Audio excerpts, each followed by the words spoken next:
शरद पूर्णिमा की कहानी। दोस्तों, इस कहानी में दो बहनों की कहानी है।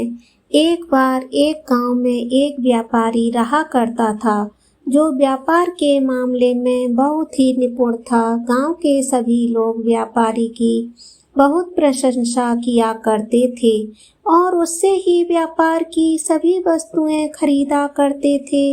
उस व्यापारी की दो बेटियां थीं।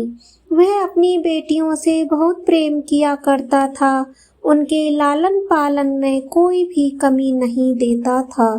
धीरे धीरे जब व्यापारी की दोनों बेटियां बड़ी हो गईं, तब उस व्यापारी ने अपनी दोनों बेटियों का विवाह बड़ी धूमधाम से किया। अपनी दोनों बेटियों की शादी अच्छे अच्छे परिवारों में की।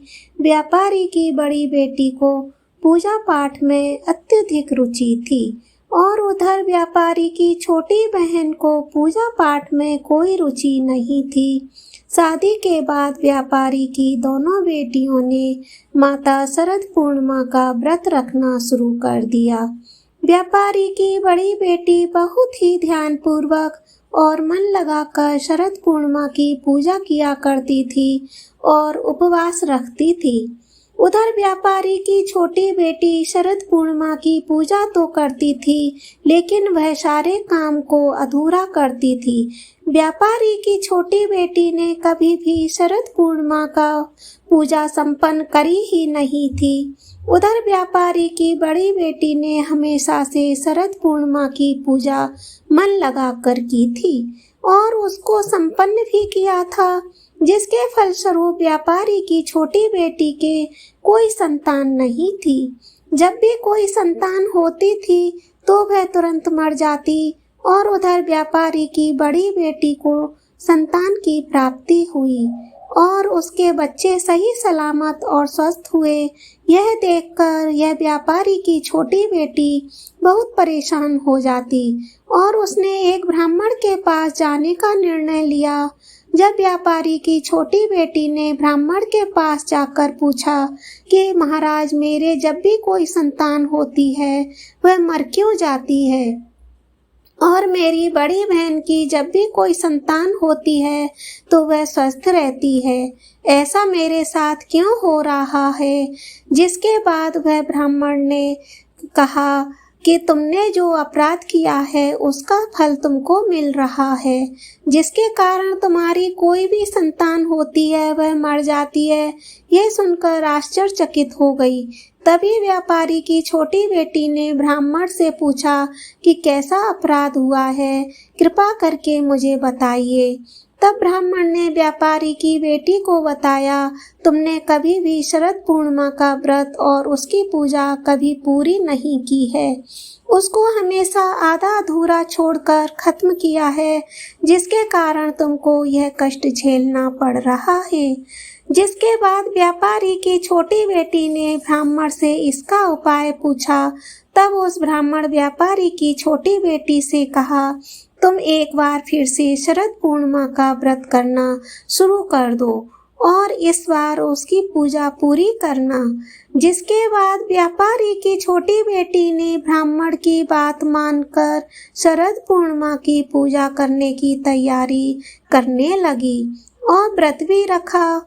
इस बार पूजा संपन्न भी की, लेकिन हर बार की तरह इस बार भी जब व्यापारी की छोटी बेटी को संतान की प्राप्ति हुई, तब उसकी संतान एक बार फिर से जन्म के बाद मर गई, जिसको देखकर वह बहुत क्रोधित हो गई।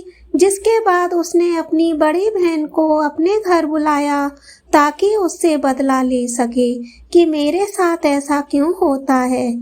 जिसके लिए व्यापारी की छोटी बेटी ने एक पाटे पे अपने मरे हुए बेटे को लिटा दिया और उसके ऊपर से एक चादर ढक दी, जिससे वह दिखे नहीं, और अपनी बड़ी बहन को बुला लाई।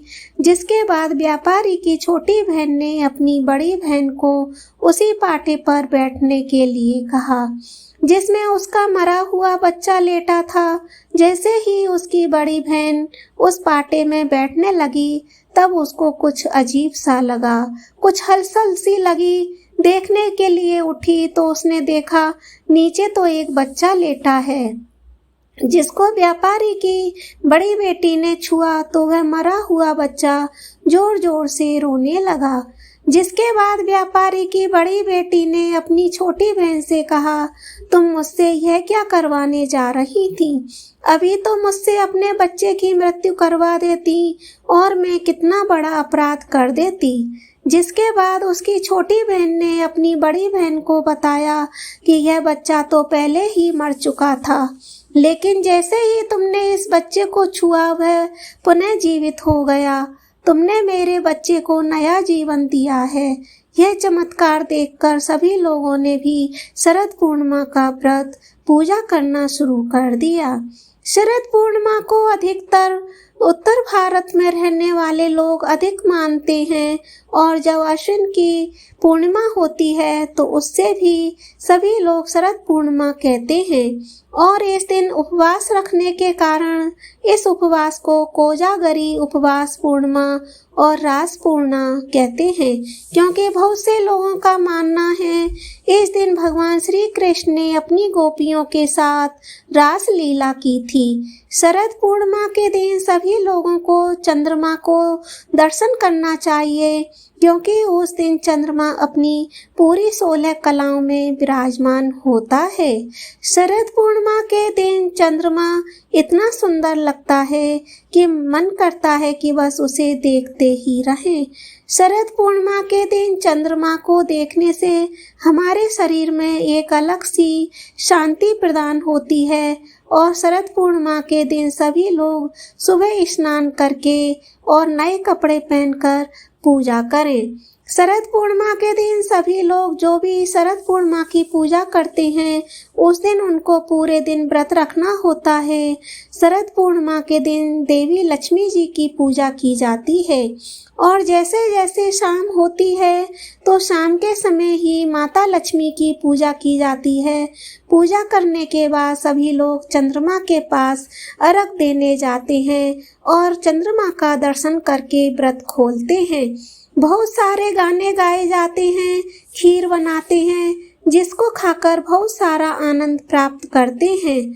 बहुत से लोगों का मानना है कि शरद पूर्णिमा वाले दिन रात में चंद्रमा से अमृत की वर्षा होती है, जिसके कारण सभी लोग खीर बनाकर अपनी छत पे जाकर खीर को रख देते हैं। जब रात के 12 बज जाते हैं तब सभी लोग चंद्रमा की पूजा करते हैं, उस खीर का सेवन करते हैं और ऐसा माना जाता है कि जो मनुष्य और औरत शरद पूर्णिमा का व्रत रखते हैं उसकी सारी इच्छाएं पूर्ण होती हैं। आपको यह हमारी वीडियो और कहानी कैसी लगी है? सब्सक्राइब करें, शेयर करें और लाइक करें।